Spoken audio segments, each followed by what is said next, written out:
Being a Gujarati, we are becoming more corrupted.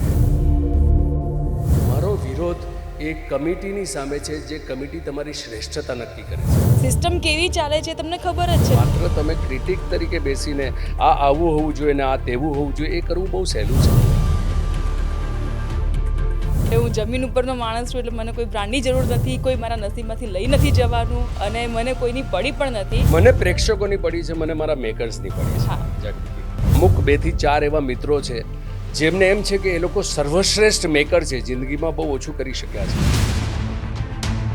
તમે એક અલગ જ પ્રકારની ફાઇટ લઈને ચાલ્યા છો. કમાશું કેટલું ખબર નથી, પણ ઓછું નુકસાન થશે એટલા પ્રયત્નો તો આપણે કરવા જ જોઈએ પ્રોડ્યુસર્સ માટે. આટલી મેચ્યોરિટીની જરૂર છે. પહેલો એક્ટર હોઈશ કે જેણે કુમાર રાખ્યું છે, કારણ કે મારે કાસ્ટિઝમ નહોતું. ગુજરાતમાં તમે માનો કે ના માનો, કાસ્ટિઝમની ઘટનાઓ પુષ્કળ છે.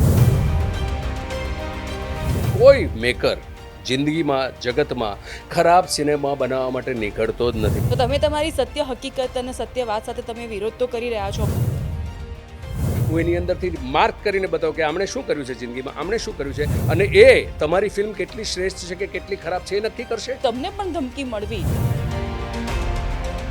નથી ગમીને આ અપીલ નથી કરતી, ફિલ્મ જોવા ના જાઓ. કોઈ તમને ગન પોઈન્ટ પર મૂક્યા છે?